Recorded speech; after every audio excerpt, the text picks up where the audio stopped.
Hello everyone. तो आज हम लोग बात करने वाले हैं कुछ ऐसे स्टॉक्स के बारे में जो करंटली बुल रन चल रहा है, जो मार्केट हमारा Nifty all time high hit किया है, BSE Sensex all time high hit किया है। तो उसको नज़र में रखते हुए कुछ ऐसे स्टॉक्स हम स्टडी करेंगे जो कि अभी अंडर वैल्यूड है। मतलब कि जितना स्टॉक्स ऊपर जाना चाहिए उस हिसाब से अभी तक भागा नहीं है। तो अब ऐसे हम रैंडम स्टॉक्स तो उठा नहीं सकते जो कि अब ग्रो करे तो हम भीड़ में शामिल हो जाएँ। तो हमें कुछ ऐसे फंडामेंटल स्ट्रॉन्ग स्टॉक्स उठाने हैं जो कि अभी तक उतने ऊपर गए नहीं हैं, but there is high possibility कि आने वाले टाइम में ये ऊपर जा सकता है। तो वापस आ जाते हैं अपनी स्क्रीन पे। ओके, तो ये हम देख रहे हैं कि ये हमारा आज का है, आज का 0.4% है, तो आज का हाई ये हमारा ऑल टाइम हाई है। और हम हमारा जो फर्स्ट स्टॉक है जो हम स्टडी करेंगे आज, वो है एचडीएफसी बैंक। तो इसको ऐसे कोई इंट्रोडक्शन की ज़रूरत नहीं है। ओके, तो एक काम करते हैं, हम तीनों स्टॉक्स को कंपैरिजन कर लेते हैं, पैरेलली स्टडी कर लेते हैं। तो हमारा फर्स्ट स्टॉक है जो कि बैंकिंग सेक्टर से है, वो हमारा है एचडीएफसी बैंक। दूसरा हमारा है कोटक महिंद्रा बैंक और तीसरा है जो क्रेडिट कार्ड सर्विस प्रोवाइड करती है, वो एसबीआई कार्ड। तो हम एचडीएफसी का देख लेते हैं, ओपन कर लेते हैं, ठीक है?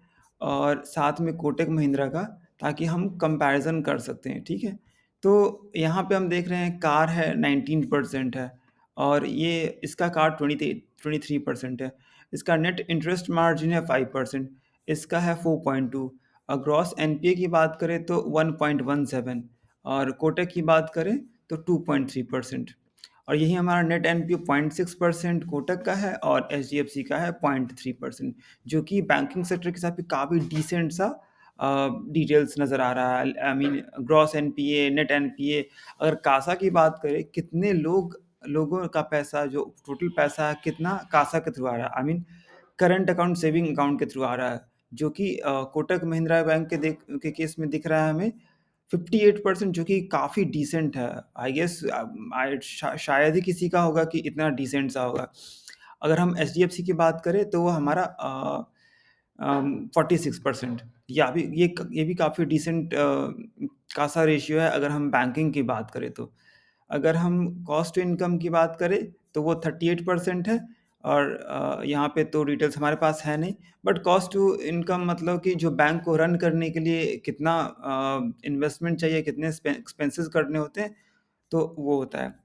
ठीक है, और बाकी सेगमेंट वाइज़ देख लेते हैं, ट्रेज़री और रिटेल बैंकिंग। तो रिटेल बैंकिंग, ओके। ओके, तो रिटेल बैंकिंग में यहाँ पे डिटेल्स दिख नहीं रहा है। तो अगर हम एचडीएफसी बैंक की बात करें तो यहाँ पे 46% है, फिर होलसेल हमारा 27% है, अदर बैंकिंग 13% है और जो ट्रेजरी है इसका 14%। और यहीं बात करें लोकेशन ब्रेकअप की, तो हाईली डोमेस्टिक मार्केट में कैप्चर करके रखा हुआ 99%, और जो रेस्ट 1% वो इंटरनेशनल मार्केट में है। अगर अ, यहाँ पे हम देखें तो यहाँ पे हम सेगमेंट देख सकते हैं कि 26% होम लोन कॉर्पोरेट हो गया, 23% working capital, 9% personal loan, 3% credit card का दिख रहा है हमें, ठीक है? और एसएमई का दिख रहा है, जो कि एसएमई सेक्टर्स के लोन वगैरह के लिए काम आता है, ठीक है? और बाकी चीज़ें हैं तो बाकी इसके सब्सिडरीज़ है, प्राइम हो गया, इन्वेस्टमेंट्स हो गया, सिक्योरिटीज़ हो गया, ठीक है? तो अब हम आ जाते हैं इसके प्रॉफ़िट एंड लॉस पे। तो अगर हम कोटक की बात करें तो यहाँ पे हम नेट प्रॉफ़िट देख रहे हैं। अगर हम रेवेन्यू की बात करें तो 2012 से देख रहे हैं 8,000, फिर 10,000, फिर 12,000, फिर 13,000, फिर 20, 22, और काफ़ी कंसिस्टेंट परफ़ॉर्मिंग है ये। तो अगर देखिए 12 से 2023 तक, आई मीन 23 तक, तो uh, I mean 6 almost 6 times increase होने को दिख रहा है। अगर हम यही एचडीएफसी की बात करें, तो यहाँ पे हमें 5,000 से 5 टू 177 से 55,000, तो अप्रॉक्सिमेट 10 टाइम्स देखने को मिल रहा है, ठीक है? और अगर हम रिज़र्व्स की बात करें तो इसमें रिज़र्व की कोई कमी नहीं है। अगर एसडीएफसी की बात करें तो 29% 29,000 से 2,88,000 करोड़ तक इंक्रीज़ हो गया है। और अगर हम यही कोटक की बात करें तो uh reserves sorry okay so Kotak की बात करें तो ये हमारा रिज़र्व्स 12,000 से लगभग 1,10,000 तो अप्रॉक्सिमेट 9 टाइम्स इंक्रीज़ है। तो ये हमें काफ़ी सही वैल्यू दिख रहा है अभी के हिसाब से जो अगर हम स्टॉक की प्राइस कंपेयर करें तो हम यहाँ पे सिंपली देख लेते हैं एचडीएफसी शेयर प्राइस। ठीक है, तो अगर हम लास्ट 5 ईयर का देखें तो 54% ठीक है।